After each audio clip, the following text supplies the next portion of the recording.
Assalamualaikum warahmatullahi wabarakatuh. Bapak, Ibu, dan para pemirsa yang berbahagia. Kali ini kita akan melanjutkan pelatihan mandiri topik proyek penguatan profil pelajar Pancasila. Persiapan proyek identifikasi tahapan kesiapan. Bagaimana kita dapat menentukan tema proyek? Mari kita ikuti tayangan video berikut ini.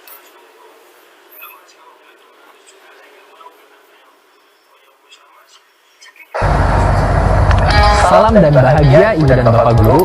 Selamat datang kembali di modul proyek penguatan profil pelajar Pancasila.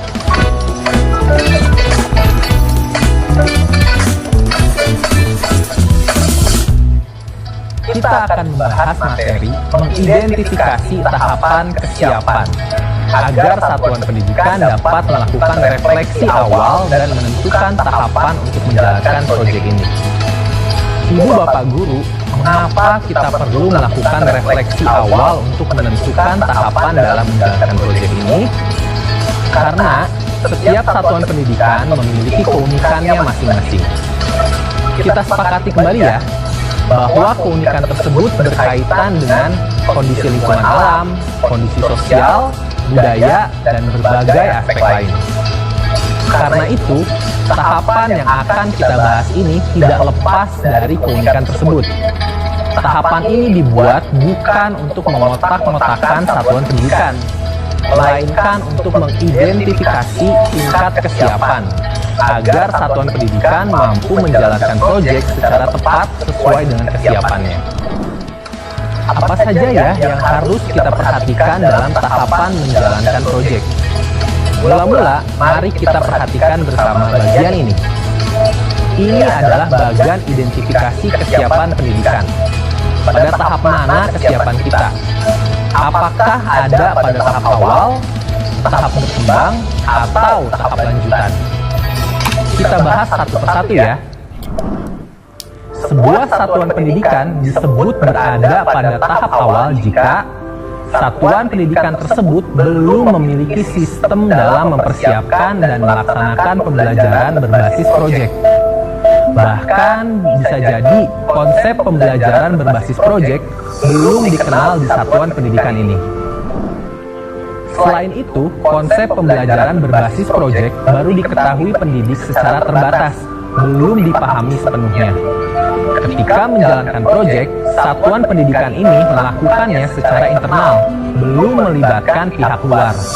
Lantas, bagaimana dengan satuan pendidikan yang berada di tahap berkembang? Satuan pendidikan ini sudah memiliki dan menjalankan pembelajaran berbasis proyek. Konsep pembelajaran berbasis proyek juga sudah dipahami sebagian pendidik. Jadi masih ada pendidik di satuan pendidikan tersebut yang masih belum memahaminya, Ibu Bapak. Selain itu, satuan pendidikan mulai melibatkan pihak di luar sekolah untuk membantu salah satu aktivitas proyek yang sedang dilakukan. Artinya, kebiasaan melakukan pembelajaran berbasis proyek bisa mulai dijadikan kebiasaan dan sekolah bisa memantapkan kerjasama dengan mitra luar. Ibu Bapak Guru, sekarang kita lihat satuan pendidikan yang berada pada tahap lanjutan. Pada satuan pendidikan dengan tahap ini, pembelajaran berbasis proyek sudah menjadi kebiasaan dan terlaksana secara baik. Konsep pembelajaran berbasis proyek sudah dipahami semua pendidik dan satuan pendidikan sudah menjalin kerjasama dengan berbagai mitra agar dampak proyek dapat diperluas dan direplikasi secara berkelanjutan. Setelah kita mengetahui 3 tahap kesiapan satuan pendidikan, sebelum melakukan kegiatan pembelajaran berbasis proyek, mari kita identifikasi kesiapan satuan pendidikan melalui beberapa pertanyaan bantuan berikut ini. 1. Seberapa banyak pendidik yang pernah melaksanakan pembelajaran berbasis proyek di satuan pendidikan Anda? 2. Apakah pembelajaran berbasis proyek sudah menjadi kebiasaan di satuan pendidikan Anda? 3. Apakah proyek yang dilakukan di satuan pendidikan sudah dilakukan secara lintas disiplin ilmu? 4. Apakah satuan pendidikan memiliki sistem yang mendukung pelaksanaan pembelajaran berbasis proyek? 5. Apakah sudah ada keterlibatan mitra eksternal? Contoh kasusnya seperti ini, Ibu Bapak. SMP Bina Mulia memiliki pendidikan 20 orang. 12 diantaranya sudah pernah melaksanakan pembelajaran berbasis proyek. Dalam setiap pertemuan, para guru mata pelajaran saling bekerja sama dalam pembelajaran berbasis proyek, tetapi belum melibatkan mitra dari luar sekolah. Sistem evaluasi dan pengayaan pendidik masih dilakukan per penyelenggaraan proyek. Dengan demikian, kita bisa menyimpulkan bahwa SMP Bina Mulia berada pada tahap berkembang. Ibu dan Bapak Guru, dengan melakukan asesmen satuan pendidikan seperti di atas, hal ini dapat membantu kita untuk bisa menyesuaikan proyek yang hendak diterapkan sesuai dengan tahap kesiapan masing-masing. Bagi satuan pendidikan yang masih berada pada tahap awal, proyek yang dipilih bisa bersifat sederhana dengan cakupan kecil dan durasi singkat, dilaksanakan di level kelas atau antar beberapa kelas.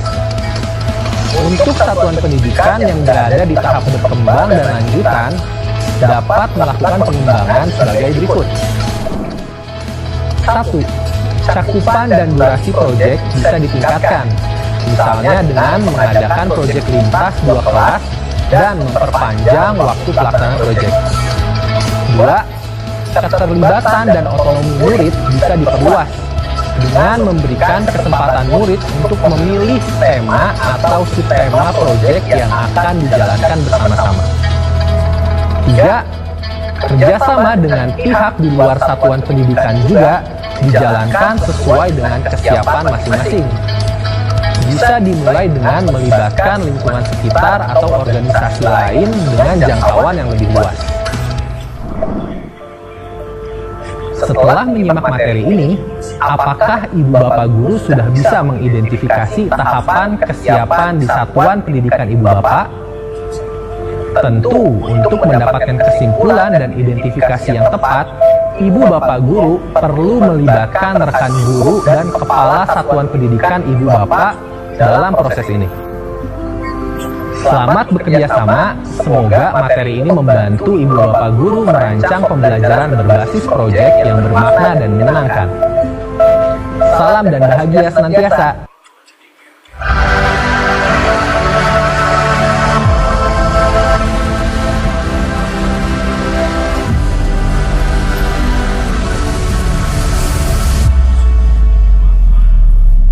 Sekian, Assalamualaikum warahmatullahi wabarakatuh.